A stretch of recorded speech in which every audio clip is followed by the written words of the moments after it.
For us at Franklin Sherman, what inclusion means is being part of the greater community, really having that sense of belonging for all of the students. So no one feels that sense of, I'm getting pulled out because. It's more, I feel a sense of, I belong here and people can meet my needs where I am. This directly ties to the strategic plan goal 2, safe, supported, included, and empowered, which is not just academic for us. We're also looking at the social emotional well-being of students. So inclusion doesn't just mean students and staff members here, but it also means our community and the parents as well. And what we're hearing, whether it's in an IEP meeting, at some of the parent coffees, is that this is the first time that their child felt like they belong somewhere, that we're not seeing that decrease in self-confidence throughout the year because they always go home and had typically said to their parents, I don't know, but I keep getting pulled out for math. Is something wrong with me? Do I need more help? So this is the first time we're really seeing kids thrive in that setting and feel included throughout the day, which is also helping our parents have that sense of trust for us, that we as a school team are really making the best decisions for their children and helping and collaborating along the way.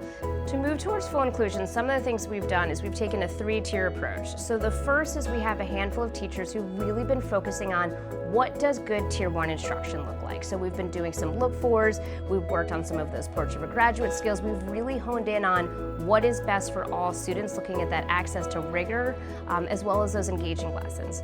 The second component of that is really helping those co-teaching pairs understand what does co-teaching mean to me, setting those expectations, having monthly meetings to really finesse those relationships. They really lock in when we're doing duet teaching because you have someone speaking, teaching the lesson, and then someone visualizing it. So there's multiple things happening that they can hone in on and stay focused with. We also have made sure that every room has at least 2 horseshoe tables so that when we have those small group opportunities, we might have an enrichment table, we might have an intervention table, we might have a mixture, but we've really created a space to make sure all of those components of co-teaching can happen in that room.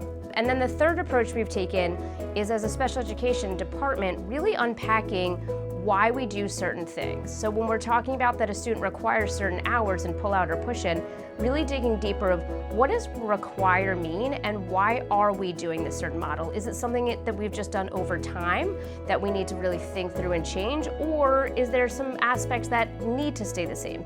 I will say that we did have parents who were resistant at first to what does this truly mean for my child? And it helped us guide our thinking in really forming the expressions and the reasons behind why we were moving towards this model.